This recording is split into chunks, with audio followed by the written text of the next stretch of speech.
All right, there's your cue. All right, welcome everybody. This is a special Labor Day RAGIN with the team behind Babes, Gore and Dinosaurs. It's not the whole team. We've got quite a few though, and we're going to be talking to them right after this. RAGIN.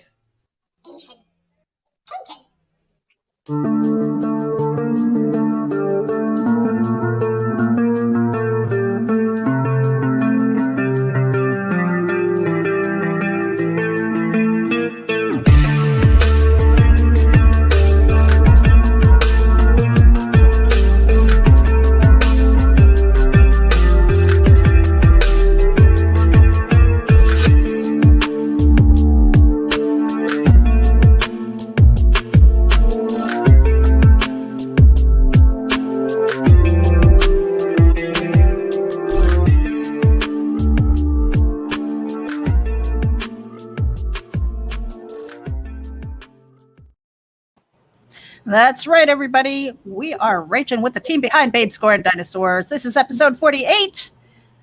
Make sure that you hit the subscribe button and share this out with your friends right now. Hit the button. We are simulcasting to RAGIN AVC, Geek Insider, Indie Volt, as well as Comics and More New Jersey. And I'm going to drop the card here so everybody can say hello. Whee! Whee! Salutations. Babes, Gore, and Dinosaurs. Dustin, you were just talking about this behind the scenes, how this one book is starting to open up worlds and avenues and things like that. Let's talk about that a little bit. Oh man, on the spot. On the spot. That's what I like. Early zingers and whatnot, right? Well, we already had you on for the creative journey. For sure. Right. So let's talk about this whole world building thing. I mean, does it feel too big? No. Well, it's too big for one person. So we have a lot of really what she said. You gotta bring a friend, right? This is why I'm on the project. That's exactly why. That's why April and Jen are both on the project. They're both awful. Yeah, I know. Crazy people. So, yeah, no, they're both great people. Huge, awesome people. I'm big fans of their work, as I know that they're big fans of mine. I appreciate that. So it's a very exciting adventure, right? It's very new. It's very, oh my gosh, open, exploding, just there in your face type of story. But the cool thing is the characters we've created are just a small part of the world that we have that will be opening up next year. And you guys are going to see a lot more of that. And I think my modest team of 20 people, including myself, is ballooning up to 30 plus people around middle of next year. So you guys will be getting a lot more of that as we go down the path. But it is a lot. It is a lot different than working on the listener. It's a lot different than working on Greed, because of the fact that the listener could be called a niche book, even though we have a lot of fans and our fans are awesome. Our team's great. Same thing with Greed. Greed is a lot of fun. It's also, very different. It stands alone in most things. Whereas, me, I suck at writing things that are already done or recycling other people's projects. So I just don't do it. But I believe that BGD is much more easier for people to get into and to read and to have fun with, because it even though it's a mature title, it's very, it skirts all these lines. And we as readers and people like those dark, dirty lines. We really do. How far can I get? What's going on, ES? ES is our letterer. He's a great dude as well. But it becomes this like naughtiness almost, right? Because you're like, how much gore can I get? Before I start becoming, is it too much? Or how much, cleavage can I put on here before it's too much? Or same thing with anything else. But April's like, orders, huh? Busting April through knows. the panel. April knows. There's a lot going on in BGD, but there's A lot of it boils down to the fact that it was like my ode to the 80s action scene. You know, I'm a huge fan of Schwarzenegger, Stallone. You know, you bring these guys, John Vlad Clandam. Yeah, Clandam. I can't even talk. I'm thinking Clam Dam. That's not great right now. That's like the female version of cock block. Right. Jesus, there's Nita.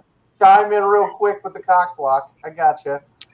So, anyway, but it's so much fun because there's so much action, there's so much adventure, but it's a real world we've created, and that's what Meredith was hinting on about the fact that it's a lot. It really is, because there's not just one story going on. This world is massive. You know, what's going on with these characters behind the scenes and all these other things. I'm known for fleshing out my characters. That's something I really enjoy doing, and I enjoy showing people the backstories, where they're from, what they've got going on at any given point in time. I got quoted once on a show for talking, and I forgot I even did it until the other day. We were talking about the Sinister Six. You see them in Spider-Man all the time, right? But what the hell are they doing when they're not on Spider-Man? You know what I mean? What's going on with all these really cool characters? And BGD has that life. You're going to start to get to see all these really cool things about these characters, what they've got going on, you know, outside of, you know, our, you know, trio of main characters. So, yeah, it's a lot. And I'm excited about it because I've got great team members. You know, we don't talk about contractors with us. It's a... Shut up. You're invited all the time. I want to hear it, Jim. You're always invited. But it's this, like, this open world. And the further we get into it, the further you get to see how real it is and how dark it is. And, you know, there are these pockets of light in the stories you guys are going to get, and those pockets of light and whatnot, you know. But, yeah, that's a story for another tale. But I'm excited about it. It is a lot, and we have a great team. So I hope that gives you guys some kind of inkling of what you're going to get in the future. Because like all my other series, it is ongoing. One of the things, excuse me, that I enjoy about it, and this was something that I was kind of ribbing you about before, is that it's like, what was it that Mike Bengtson was saying? That people love the naughty. Everyone loves naughty. For sure. But it's like Playboy, you know, because you get the nudity, you get the racy stuff, right? But it also has like decent articles, you know? So BGD kind of has that whole storyline that isn't just, it's not porn. It's not just, you know, like the art that's inside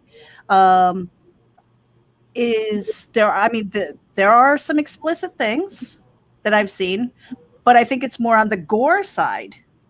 You know, it's more on the horror and the dark side. And so, you know, it's like, okay, wow. But then you're following the storyline to what you were saying before with your storylines with like the listener, with greed. It's like there's this arc that carries it through. So it's really kind of enjoyable if you like that kind of content. For sure. I mean, just as much as there is plenty of action, there's plenty of boobs at the same time. You know what I mean? There's something for everyone in the element of the book. I think that we, like I mentioned earlier, we toe the line. Mm-hmm. You know, what's acceptable, what's not acceptable, what's fun, what's, you know, overly, you know, we're not trying to overindulge you, because I think moments that we give you are powerful. You know what I mean? They're fun. It's enjoyable. Then you're like, wham, oh my God, that was beautiful, right? That was so, so cool. You know, we love those moments. And I love giving you guys covers like that. And Jen and April are perfect examples of incredible cover artists that bring these things to life. Mm-hmm. You know, I happen to know right now that April is smashing a cover for Greed coming up, and I'm overly excited about it, to say the least. Jen's working on some other projects for us as well. So there are all kinds of really, really cool different things going on with our artists. And like I said, I don't these are my friends, and I want you guys to take that away from you, with you whenever you see me have a conversation, because they are my coworkers, they are my team. I am so cool with them floating around all my books because that's why we brought them on. You know, they're incredible people and they're like-minded individuals. Take it easy, Mike. Have a good night, brother. Thanks, Mike. Bye. But it's really cool to see development as well, right? Like when you watch people do the same characters over and over again, they add things or they change things, and it becomes very interesting. And these people are the most intimate outside of me with my own creations. Ooh, I have a question. Please. So, do you find that you get drawn to particular artists based off of styles like that? Like David Fott had like that Peggy Bundy style hair Right. for Lilith. Do you find yourself kind of gravitating because they do one or two things stylistically super duper well, or what gets you the people that you work with? Like when it starts, generally speaking, when it starts, it's a it's easier to say when I started. When I started, and I started with both books, it was like I really wanted to bring on people that I was drawn to their artwork, because I was like, if I like it, other people will like it. I've been reading comics since I was 8 years old. I mean, that was sound logic to me, right? But it's very different now and going forward than it was before. Because before, when I first started, it was like you had, not to say that anybody was rude to me or anything like that, but it was, you had to have a name to get people to want to be on your team. You could find contractors, you know, that was like throwing money at a wall. You know what I mean? It was like, hey, here we are. Because there's a lot of awesome artists in the world, you know, and shamefully, a lot of them have to struggle to find work. You know what I'm saying? So when I started, it was like, oh yeah, that guy pays money, you know, but at the same time, I quickly weeded that out, you know, because I realized I wanted people that gave a shit about what they were doing as much as they were talented. You know, people that would invest in me as much as I was investing in them. And I like to think that's true to this day and will stay going for the rest of my career. One of the things that I wanted to ask our two artists who are sitting here in the hot seat is, and we're going to pull up your card too, because I've got the Jen Leonard covers, Nice. covers B and C here. And then we have April's cover right there. And I remember seeing her doing the live draw for that. It was colored and all that stuff. And so they are two very different styles. I mean, we see Eve coming out of like the eggshells, you know, and then we see them kind of, you know, dancing on the stripper poles. You got the dinosaurs in the back and stuff like that. When you were approached, what was like the description that brought these images to your head? He wrote me in with dinosaur strippers. Dustin kept asking about. Sorry. Dinosaur strippers got you. I needed very little information after that. April's so easy.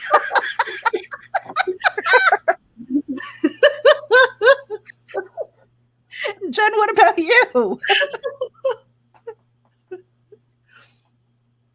He approached me with Jurassic Park, and that hooked me right there. There you Anything go. dinosaur related. Oh, yeah. I saw this meme that said that your interest in dinosaurs peaked at like 4 years old or something, and then peaked again when you had a 4-year-old. I'm like, yes, words could not be. Yeah, and right now we're riding that with my youngest. Right. I think it's fun that April was with us before BGD. She was with us with the first issue of Greed.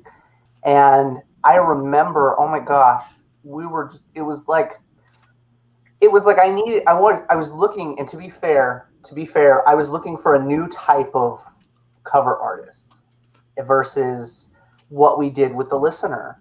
And I was like, where do we go to be different? Because we have to, once that goes back to the fish type of deal, being in the ocean and evolving in this industry, but it's like, who do we bring on that's just killing it right now? Who's killing it right now? And it was like, okay, well, I brought on 4 or 5 different folks that we hadn't worked with before. And I think that's what you do. You kind of, you learn what is, moving and going on in the industry. And I was like, man, April's so nice. She seems so cool. Let's get her on. And she was like, I'm excited to do it. And next thing you know, we got this badass cover of Cade and Oz hiding under the bed with a flashlight. And I was like, I did that as a kid. That was so cool. It was mad fun.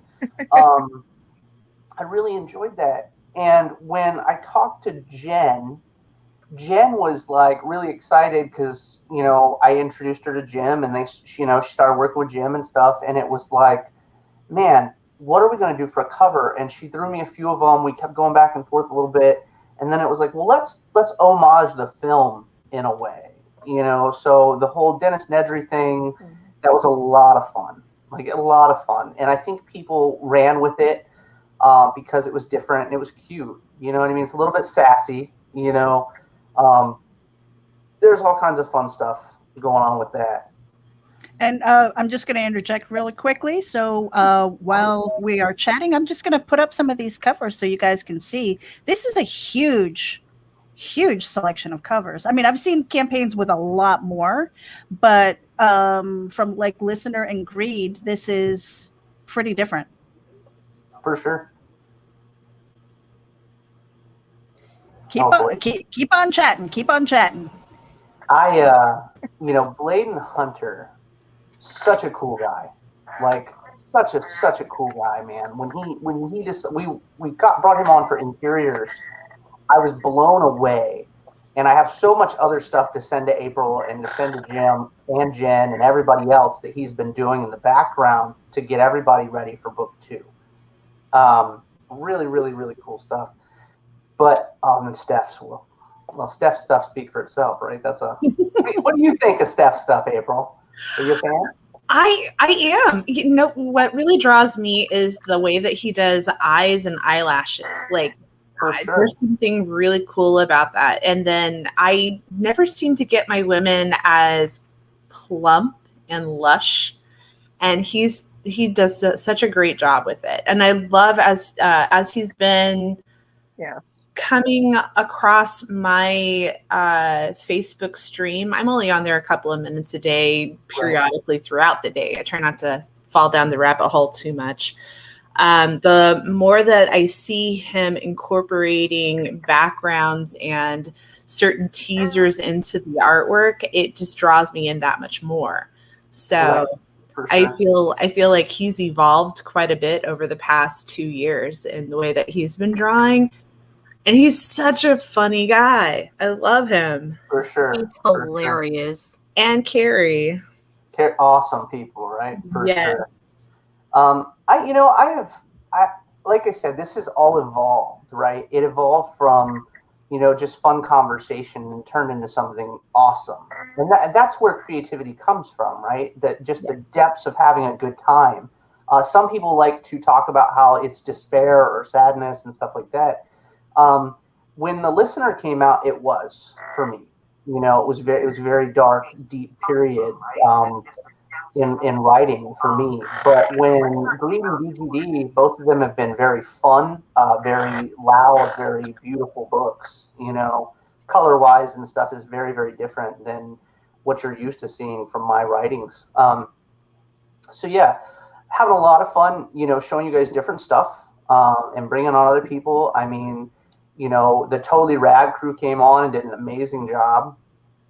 Trevor and Joel, all those guys. Super, super cool folks, beautiful covers, beautiful art. I want you guys to start a lot of people read, they see the covers, they buy the covers, right? That's a big deal. Covers are huge in this industry right now. Some people would call them king. I implore you guys to read the books. Read the books because not only is it almost like a door into the mind of the writer, and not just the writer, but the interior artist and the color artists as well. You know what I mean? The colorists are coming in and they're bringing all these things to life.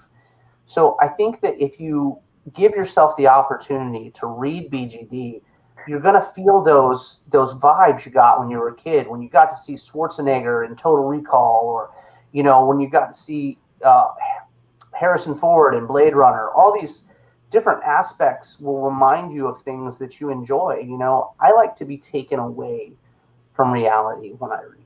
I like to, not that I don't like realistic things, but I like to be in that place. You know, I like to be able to feel it, to hear it, to smell the things that are, you know, on the pages. I think it's a very powerful experience. And if you let us, all of us will take you there. You know, well, let me ask you something, Dustin. Please. Okay, let me ask you. Because you are obviously falling in love, if not have already fallen in love with these characters, with this story idea. Bringing on a bigger team suggests that you have to kind of share that out. Do you ever feel like, I don't want to share? No, not in the least.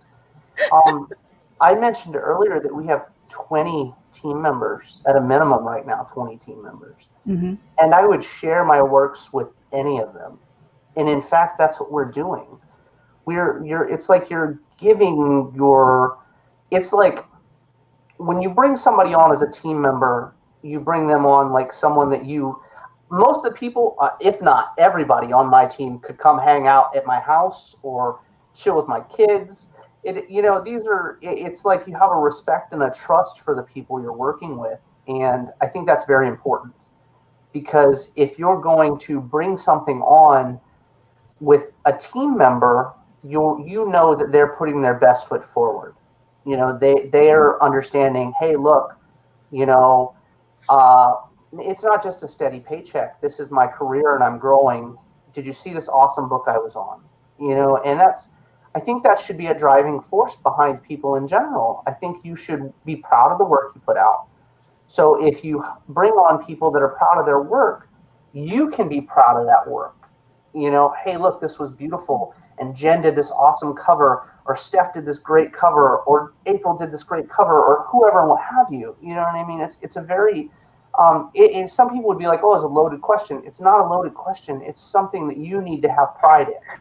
If you have pride in your product, you can, like, next year, other people will be writing my characters. Okay. How does that feel? Let's dive into that a little bit, because you've been developing. It sounds terrifying, right? Because you have created a certain voice in a certain world, and then to bring other people on with their different perspectives and takes on it. How are you kind of being okay with that? I think it all revolves around being comfortable with your team. You know what I'm saying? It's like when Stan Lee, you know, and Jack Kirby, and we're not going to talk about the drama. Let's be real and talk about the cool stuff. Okay. Yeah. So Stan Lee, Jack Kirby, these guys, they come out and they're like, hey, we've got all these characters, you know, but 2 dudes alone can't write all these characters. It's not even feasible, you know? So then you bring on guys, and every time you turn around, Marvel's got a whole new team writing all these characters that have been around X amount of years, and, you know, whatever, what have you. I mean, you could talk that way about lots of characters, you know, Todd McFarlane, and, you know, going into Greg Capullo and all these amazing folks. If they were scared to allow other people to touch it, it's like, was it good enough to begin with? See, you should be able to be confident in the characters you create, to be able to hand them to someone and be like, hey, look, this is what I've built. It's good enough that it doesn't matter who has it, they're not going to break it. You know, so, but you're not just bringing on anybody. You're bringing on people that you can trust to work on your characters.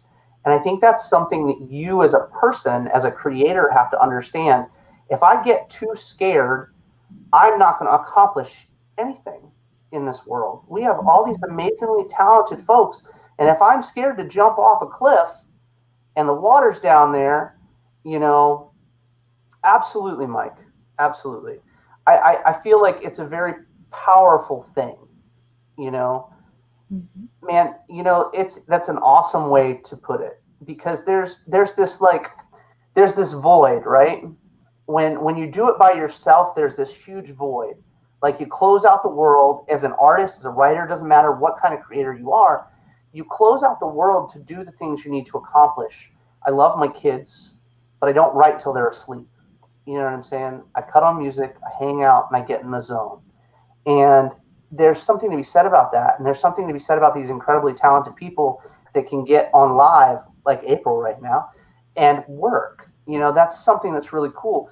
But a fun note about that is a lot of really cool people get and just, they vibe with folks and they talk to folks. But if you're afraid to show people what you're creating, it may not be the place for you. You know, so I'm comfortable. I can hand you my character and go, hey, look, I know you're going to put out a good product. It's not like I'm just telling you to run off with it. I'm going to look at it and we're going to talk about it. We'll make edits and whatever. But that has to be the understanding that you trust the people that you're working with. I got a huge two huge projects recently. You know, massive projects thrown to me. If people were scared, they wouldn't have done it. You know, so I'm very thankful. You know, and I think as we go forward in careers, we have to be able to adapt. You know, I'm not saying step on communicate with people. So absolutely, yeah. Well, let me ask the artists in the room something, okay? Because when it comes to, like, for me as a writer, I've been a ghostwriter before, and there are some things that I'm like really glad that I didn't have my name on. Okay, just kind of putting that out there. Okay, it's like, this is what you wanted. Okay, you know. So I mean, so that we're dealing with like commission work, but the way that Dustin is talking, there's a certain amount of, I think, ownership that he kind of expects from the people who he's bringing on. So coming from your perspective as an artist, you know, when you get like this world that he's trying to build, you know, you're helping to bring about that vision. Do you, for the most part, think of it more as like a commission? It's like, okay, this is just a job. It's off my desk. I don't have to worry about it. Obviously, you know, you're a creative, so you take pride in your work, right?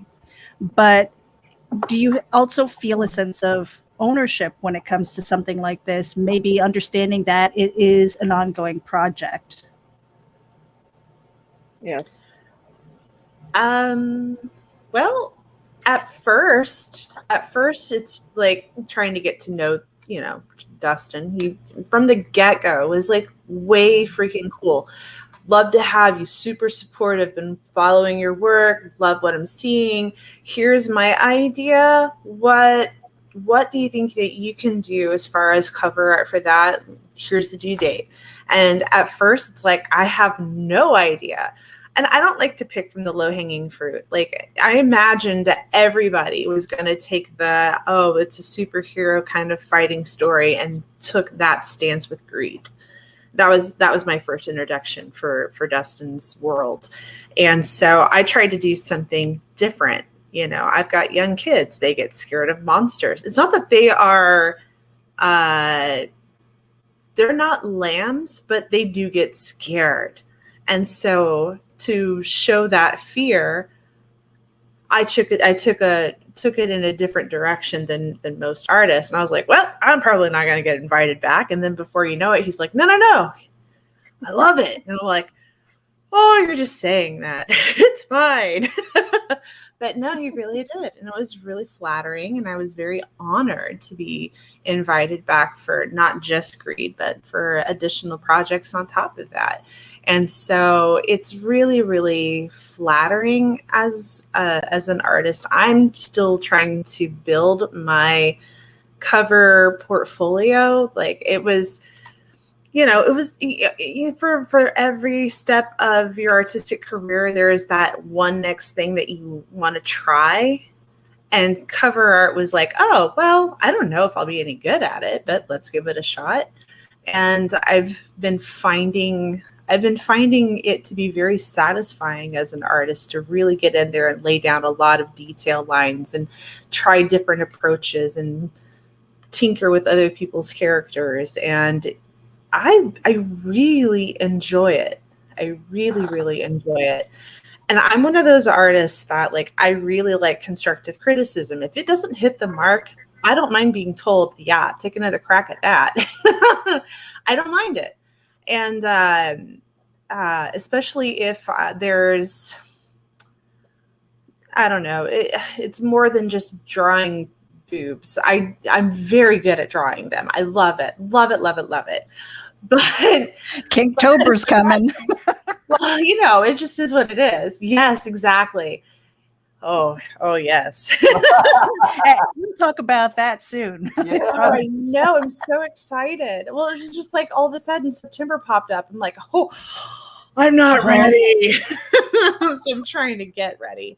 But yeah, it's really neat when you get to be asked to draw like something that's going to be drawing the audience into the book. Like, I know that Dustin had propositioned me for this Gore and Dinosaurs book, just with we've got dinosaur strippers, and I literally was like, I need nothing else. So I just went in with it. But when I was doing the cover, I was like, background, ambiance, commotion, I mean, lighting, like there was a lot of things. And then when he told me the stripper's name, did you say it was Eve? Okay. When you told me that she had iridescent, like mother of pearl texturing, I'm like, oh my God, what? And so therein lied a whole new coloring challenge. It was wonderful to be like, well, I don't know if this is going to work. Let's put this on a separate layer. And then it did. And it was like, all right, yeah, let's do this. So, I mean, if everything was super easy, I would get bored with it. But there's like new levels of challenge. And then the upcoming Greed 2 book, oh gosh, I cannot wait. I cannot wait. Beautiful. You're killing that one. Well, it literally was kind of like I hope this isn't too girly, but hey man, look, I have never been one to shy away from you guys and artistic freedoms. You know, I think it's cool to make sure that you have the freedom to make it your way. It should always be your cover. I think that when we look at things like that, it becomes very. Did you see April's new cover? It doesn't matter that it's a BGD book. Did you see April's new cover? And that's something I put pride in, because when people come to me and they're like, dude, you know, did you see Jen's cover? It was fucking awesome. Yes, I know. I wrote the book that it's on. It's great, isn't it? You know? Well, I wanted to ask Jen too, you know, basically the same question. It's like, as an artist, because you work for commissions a lot of times, more often than you might even work on your own stuff, right? Mm-hmm. So, right. What is that? Where is that line for you as far as like feeling a sense of ownership when you are on a project like BGD, as opposed to, you know, just saying, hey, do a cover, here's my deadline, you know, and that's it, you know? Well, Dustin's been absolutely phenomenal to work with. He has given us so much freedom and just basically told us to have fun with it. And it's fun to be able to send ideas to him and say, hey, what do you think about this? You know, he'll be honest with you and tell you if it doesn't look like it's going to work. But I mean, you do feel like it's a sense of ownership when you're done, because you feel like you've done your idea and your best on it, because he gives you so much freedom on it. And he is very encouraging. So he has been phenomenal to work with. I appreciate that. Thank you, Jen. I try to be. You know what I mean? I know that you guys go through a lot as artists. I know you guys go through situations that are not the most optimal situations, and writers are the same. You know what I mean? It's no different. I'm thankful. I'm thankful that I'm getting to move into other things and not just my own things. But at the same time, it's a very interesting concept when you go in and now you're at other people's. Go ahead, April. Also, there is nothing more flattering than seeing a project fund and fund quickly. It is amazing to be a part of a project such as that. Right. And we do like Kickstarter and crowdfunding campaigns are very new for me. Ever since the pandemic, people have been telling me I needed to do it for a very long time. And let's face it, I'm a person to person artist. I really like that connection, and I never really thought about Kickstarter before. And then when everything got shut down, that was the necessity. Like, okay, if I'm going to do this, I need to find an audience for it. Blah, blah, blah, blah, blah, blah, blah. And it evolved and grew. And then when you get to do these cover art opportunities, you want to be asked back. You want that crowdfunding thing to be successful. You want to offer creative ideas and help in order to like boost up those numbers and get the word out. And not that quality over quantity isn't necessarily the end all be all, but whenever you do start doing artist selections and who's hot, who's competitive in the market, who's going to be reliable and getting deadlines met, quality of work, all those things start to factor in before you know it. It's not just you're here for a one shot. It's team building. It's getting those 20 to 30 artists. It's really an evolution that's happening, and it's really, really, I'm very proud of you. I don't know if I've gotten to tell you that, but very proud of you. I am overly proud of all of you on a daily basis, and it chokes me up because I know what it was like when I started this, scared to be able to find artists, not knowing if it was the first book would fund, that being said, I've funded all my books within 2 weeks time to 3 weeks time, every book I've put out. And that's because we have, I can't say I had awesome fans the first time. You know what I mean? That's not how it works. It was literally beating the concrete and going to stores and pushing the book to people and stuff. So the first one, whatever. The second one was amazing fans. The third one was amazing fans. The fourth one was even more amazing fans. The fifth one was funded in 25 minutes. You know what I mean? It's like, it's a very exciting experience. But to know that you guys are gaining in notoriety because you work with me as well, it's a very good feeling, because when we go to the water cooler, right, and everybody knows artists, writers, we all talk amongst each other, So when you go to the water cooler and like in the future, I won't be doing virgin variants. That's something we'll put out there real quick in this conversation.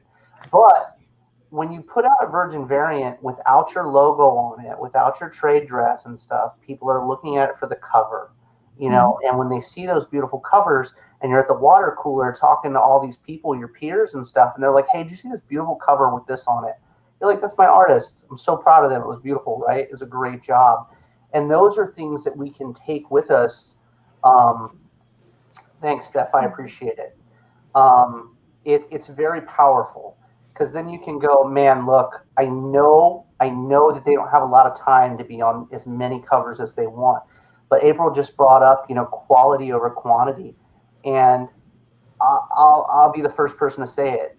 I mean, I've got quality in spades in my team, and I'm proud of them. And it's so much fun. All from the letterer all the way to the the dude that does the very back panel for us. It's nothing but trade dress. Well, Dustin, we're past the 30-minute mark. I'm gonna take a real quick break for you guys. We'll be right back. And again, we are simulcasting to RAGIN AVC, Geek Insider, Indie Volt, and Comics More New Jersey. Make sure that you hit the subscribe button and share this out with your friends from wherever it is that you're tuning in from. We'll be right back after this.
And for a 10% discount on your Gemini mailers, make sure that you go to GeminiComicSupply.com and use coupon code VOLT10. That's right. Save your comics from mail carriers like Nita's.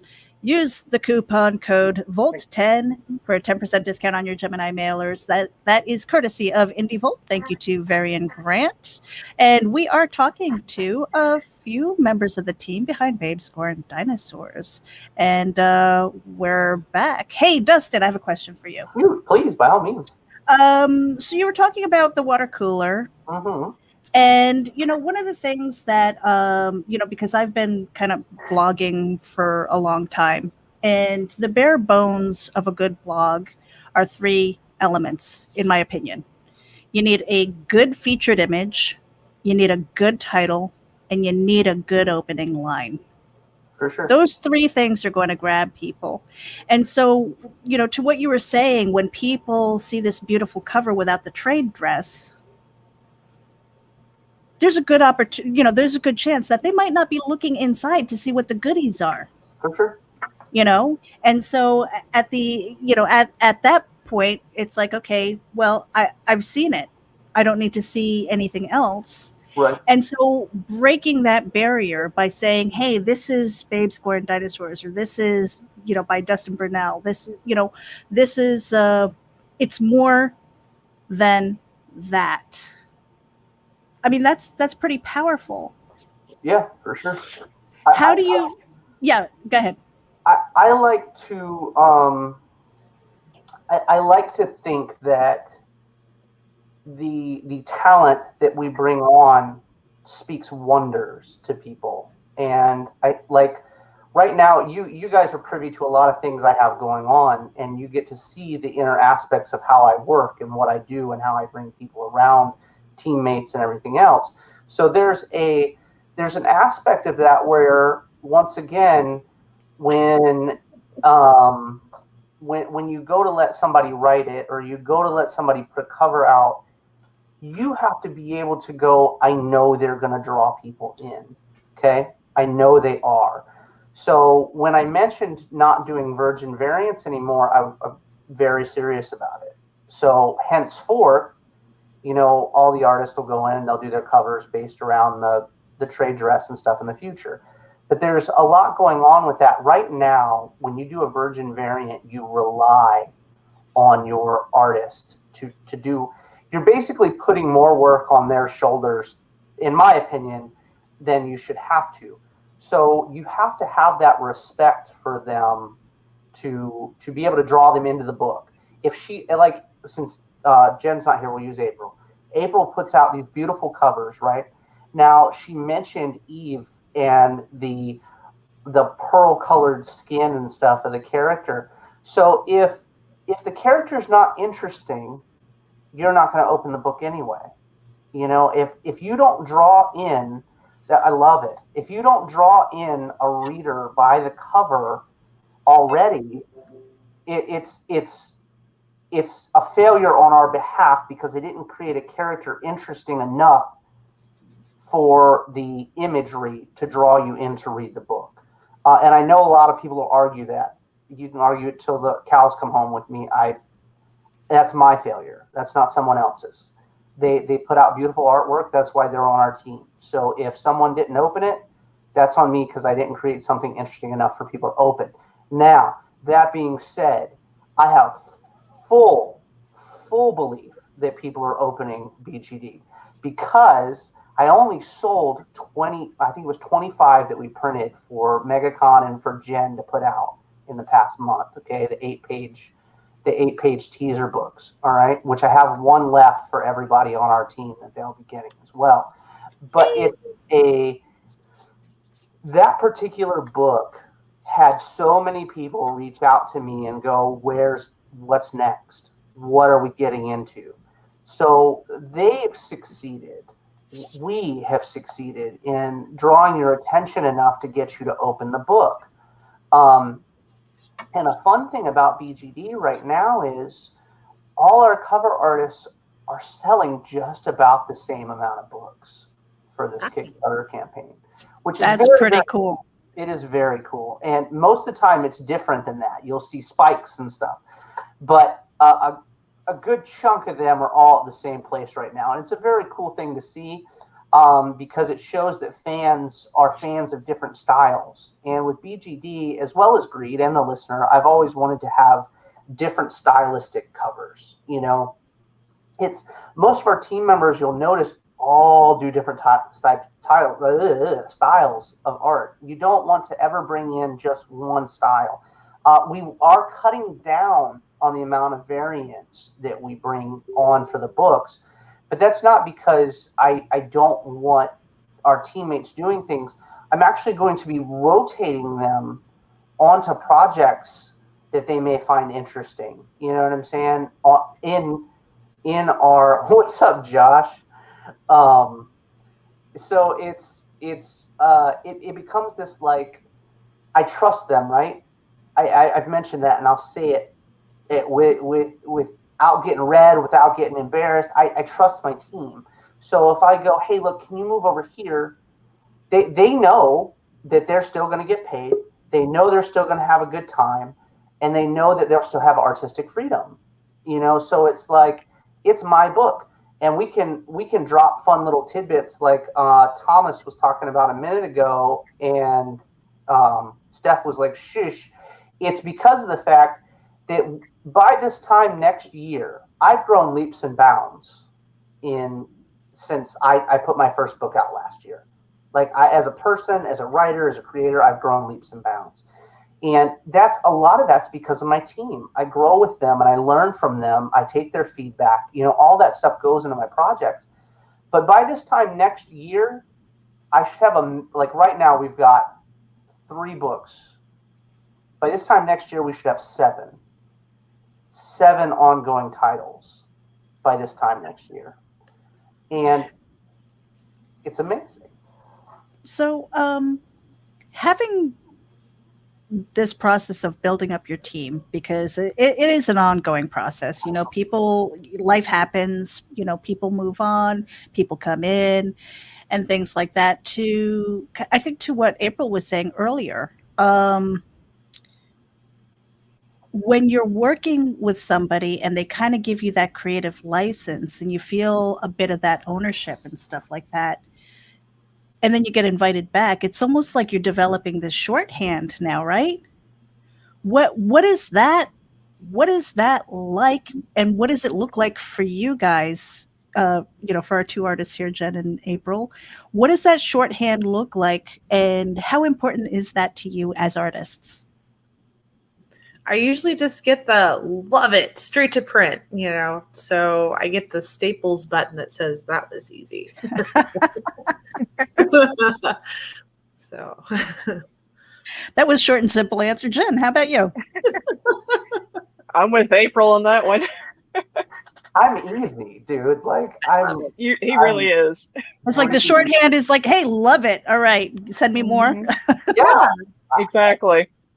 It wasn't like, it was just like I said, when it started, it was hard to find artists. It was hard to find people. You know what I mean? And the more you do it, though, and the more respect you give people, I'm not trying to toot my horn, but more people want to work with you. You know, they respect what you're doing. So it becomes this, it's just like any other aspect of life, right?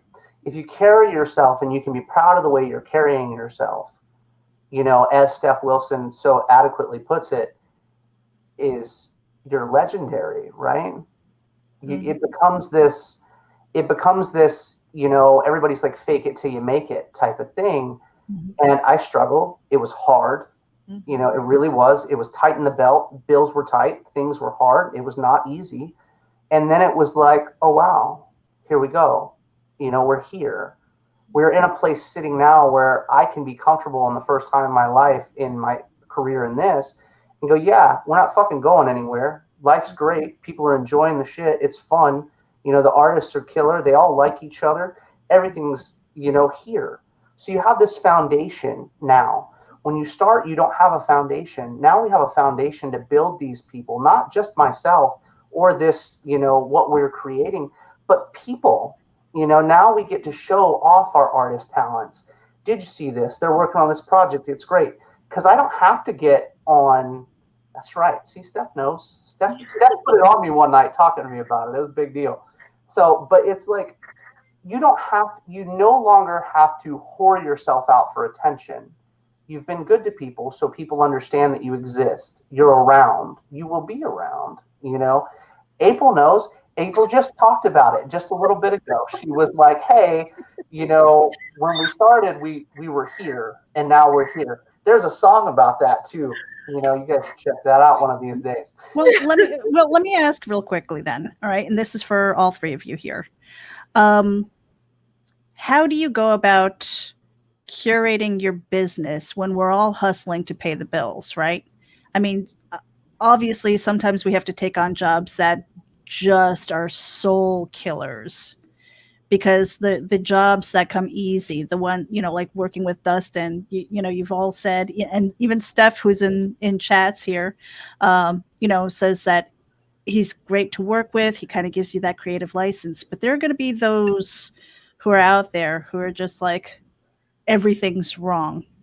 And then they struggle to pay you on time, and it's just like a horrible experience, but you might get another job from them, right? How do you curate that? Because I mean, on the replay, there are going to be people who are tuning in who are just starting out, who might be Dustin where he was like a couple years ago. There is something so important about just having open communication. It's okay to be like, hey, I dropped this cover to you a couple weeks ago. I haven't gotten paid. Should I send you an invoice? There's just nice ways to ask for it. There are also some that are not as honest. And unfortunately, sometimes you just have to eat that loss. Mm. Whether you burn the art in effigy or if you just go, look what I did, and just post that shit all over the place, live stream mustaching or whatever. It depends on how bad you want to burn that bridge, but usually it's called for. I have been very fortunate in my artistic career. I have latched on to wonderful mentors. The scariest thing, the most gut-wrenching thing I've ever had to do is actually show my portfolio. I don't mind the feedback. It's the, excuse me, Mr. Blah, blah, blah. Could you take a look at it's fine. And then they're like, all right. So I literally get down on my knees. I am eye level with them, and I bust out my stenographer pad of paper. I'm like, lay it on. Like the moment that they give you the yes, tell me everything that's wrong. And they're like, what? I'm like, no. I went to art school. I'm fine with this. This is fine. Lay it on me so I can fix everything, because this is my passion. This sounds such a privileged thing. I don't do this for the money. I do it because I can't do it. I tried to be a scientist. I tried to do physics. Screw calculus too. That's the worst class ever. I can't not draw. I've tried and I was miserable and it sucked. And now I do this because I love it. My hardest thing to say is no. So I usually take on way more work than what I could possibly imagine. And it has led me to wonderful projects like Dustin's. I mean, you guys let me shine. And not only that, you polish me up and let me really be brilliant. And that only is going to get better. This is just barely my 1 year mark for doing cover art. I've been doing this for 10 years. Don't get me wrong. Sequential art, sketch cards, print art, whatever. But cover art, I only made my real debut with Naughty Fairies a year and a half ago. It's not been very long. So it's been amazing to be able to grow into this, to see people actually, pledge for my covers. You guys, towards the end of the campaigns, I scroll through and go, holy cow, this is, blushy blush, twinkly, like starry things. I mean, it's really flattering, and I appreciate that not only are you like buying quality comics that people are actually spending valuable effort into, but that you're actually supporting all of this creative flow in spite of all of the hardships and all of the natural disasters and all the financial, like,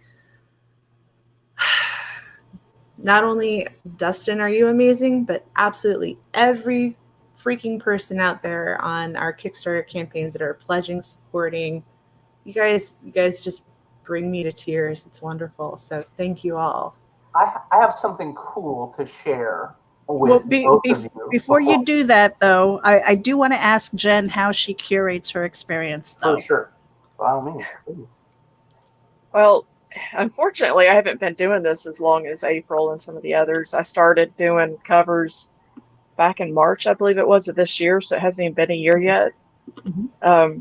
But so it's all a new experience for me, and trying to learn as you go, and how to ask for people for the money when you do a cover and that kind of thing's been a new That's experience. the worst for me. It's like, pay me. Yes. It's like, I don't want to, because I don't work for the money. I mean, I do, because I want to pay the bills. Right. But at the same time, I'm just like, I love what I do. It's like, I almost feel like I'm robbing you for getting paid. Exactly. Yeah. Yeah. But I mean, I'm grateful for the experience that I've had, though, working with Dustin, because he's been fantastic with trying to help promote me. And since then, I've been contacted quite a bit for other jobs and stuff as well. So it's been a very, very fun experience. Nice. That's awesome. Yeah. I will always try, like I said, to promote you guys and put you guys in the limelight, because it's important. I will say something really cool before I forget. Mm-hmm. I don't think Jen has. I don't know if April has or not, but you guys have sold metal covers for this campaign. I don't know that you guys have ever had a metal cover, but you guys have sold metal covers for this campaign. That's sweet. Cool. That's awesome. I thought it was very cool. And I'm very excited to have been able to do that, with you guys. It was a lot of fun. We're really pumped about it. I also, we also made a goal. We did it with Greed, but I'm excited about it because the guy just sent me a survey not long ago, and I finally got to send him his original art. But April's original art for her cover sold in under 3 minutes for Greed. That's awesome. So it was a really cool experience as well. As we move forward, we build these worlds and these characters. It's really neat to see the fans come from all different directions. And as creators, we all have our own fan base, right? But it's cool because when you start building people up, you have fans that frequent all of you. Now they're not just following me for my writing or April or Jen for their artwork. They're also following X amount of other people. They love Eric's interiors. They love Manny's interiors. They love, Bladen's interiors. It becomes this, holy cow, who are you moving on to which title next type of thing? Where can we find, I've had that. Are you bringing over so-and-so to this book? Are you bringing over so-and-so to that book? We do have certain people that like to, and not just like, but it's their scheduling, that they can only do, so many books or so many covers for us in a time period. But yeah, man, really cool stuff. I wanted to share that with you guys before I forgot this evening. That's awesome. But I curate, when it comes to me, my issue isn't paying people. So it's a different type of thing, is the art going to be on time or da-da-da-da. And thankfully, I really haven't had any issues with that, getting my work on time and stuff like that. Most of our team are incredible, dealing with their calendars and stuff. Some people are really funny and love them to pieces. They'll turn around and give you the cover in like a week that you need in 3 months, just because they want to make sure they get the cover done, and that's that's their work ethic, though. They want to make sure that they have it done so they're not stressed and they don't have to worry about it. It's here. Are you happy with it? I can change it. You know what I mean? So on and so forth. And that's the incredible type of people we work with. Now, I have had one guy, it was really, really nice. He was like, he just huge workflow, and literally almost forgot me, I guess, because his workflow was so large. I didn't get the cover back for like months after the book, right? And he felt so bad that he was like, dude, don't even, I'm giving you the cover. I felt bad, yada, yada. It was a really cool experience in one regard as to human beings. You know what I mean? But nobody likes to be forgotten. Kind of broke my heart just a little bit.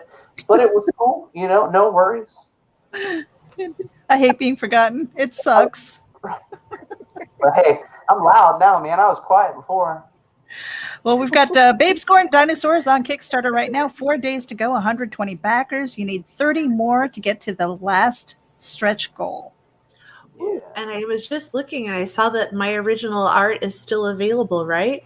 It is. It is. It is still available.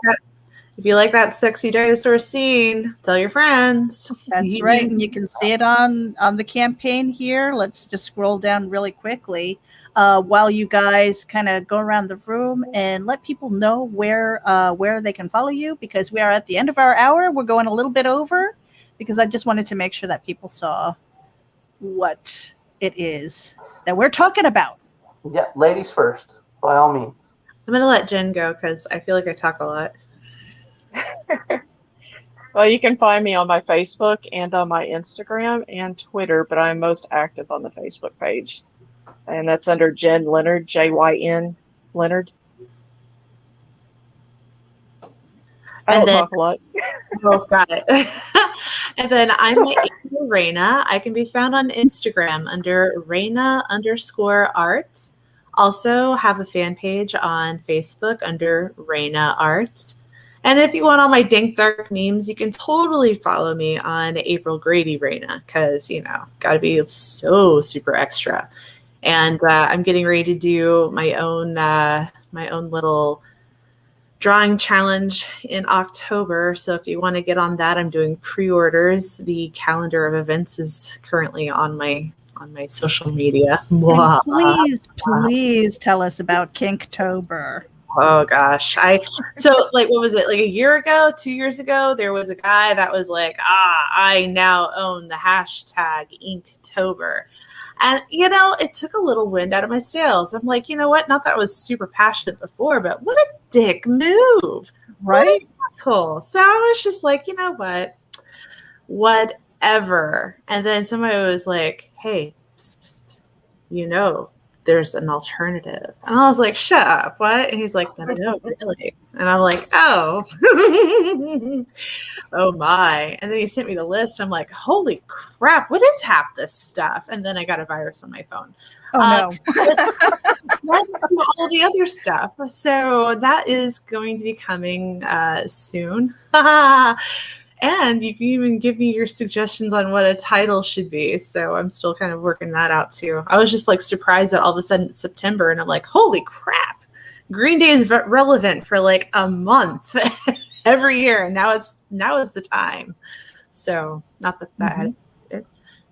I haven't had any coffee today. I can't believe I'm talking so much.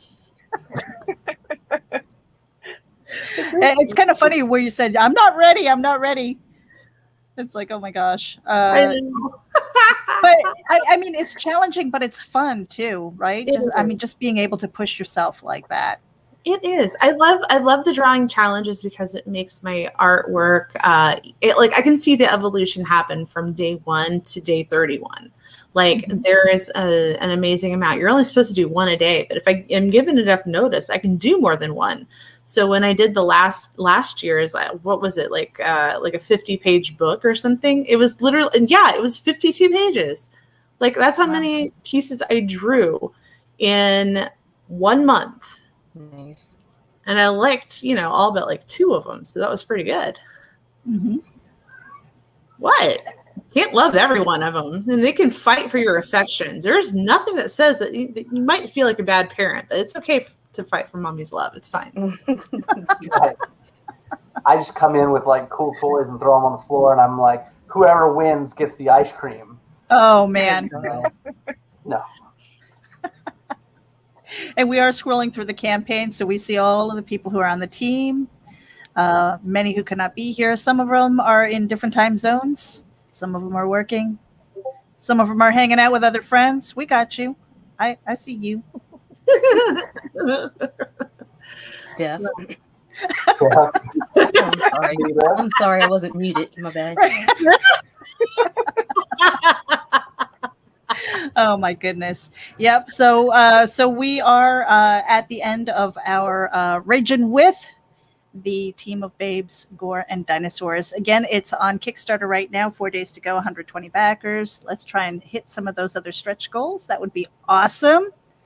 Dustin, can you tell people where they can follow you? Oh man, me, I'm real easy, right? Like everything else with me. So you can find me on Facebook. Now I have a Twitter.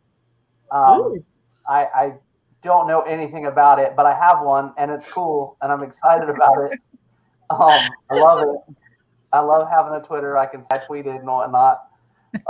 It's very cool stuff. I think that it's my name on Twitter. Yes. I think it is. Mm-hmm. It's very exciting. Yeah,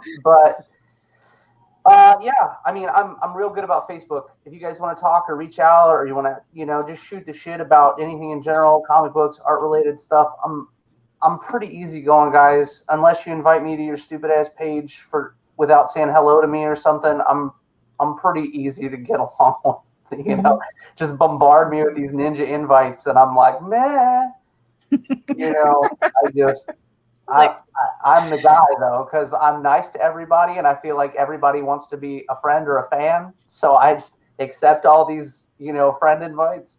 It's like, buy me dinner first, then ask me if I want to go back to your room. Damn. Everybody's like, Dustin, you got to quit saying yes to all these folks. Just let them follow you. And I'm like, I like, April talked about being personal. I like being personal with people. I like you to know me, you know what I mean, as a person. If you're going to follow my book and push my book and enjoy my book, I'd like you to like me as a person. You don't have to, but it makes things more fun that way, to me anyway. So, Facebook, man, Twitter, I'll be tweeting and twatting and all kinds of other stuff. So. Final words for anybody. Just do it. Just do it. Click the link, support these awesome artists, support the projects, because one thing that a lot of people don't realize is it may or may not be their full-time job. If this is their full-time job, they're working their asses off. Like, I mean, even if it's not, I can tell you April works her ass off, Jen works her ass off, all these guys and gals. Funny note, for all those people that don't like boob books, funny note, most of the people on my team are women. So, that may be something to think about before you diss the boob books ever, Whatever. If we're ever at a show together, anybody says shit, I'm going to be like, oh, no, that's mine. Yeah. Trust me. Here, have some candy. Yeah. Here's a squeeze sticker. Here's a squeeze sticker. Yeah, that's right. Absolutely. But support your artists. Support your indie artists. Look, there it is. Ooh. Wait a minute. Let me get you on the big screen. What is that? Yeah, Rising Tide. Yes. Y'all don't know, but you need to. I'll tell you that much. She is the queen of squee. The queen of squee. But yes, please, by all means, if you guys can, I know that a lot's going on in the world right now. Support the book, back the book, find out why we've been called a tour de force in the indie industry so far. I'm super thankful for that. And I'm going to run with that comment or compliment. That was one of the best ones I've gotten to date. Nice. So tour de force, man. And you know what? I couldn't do it without all these amazing people you guys are seeing. So, I mean, we're just going to keep on forcing, right? Isn't that how it works? Hashtag consent. Yeah, right. Oh, Lord Jesus. I love her. I love her so much. That back. We're gonna take this to the green room, you guys. We are out of here. This has been Raging with the team behind Babes, Gore and Dinosaurs. We were joined by Dustin Brunell, April Reyna, Grady, and Jen Leonard. Make sure that you head over to Kickstarter right now. We've got the links in the show notes. Go out there and support the campaigns. And you know what? There are other interesting campaigns out there too. They need your help by getting exposure. Make sure that you hit the share button on that. Give them a little bit of love because they might benefit from your audience. And we appreciate everybody who's tuned in tonight. Thank you so much. Hey, Nita. Yo, Where are you? right here.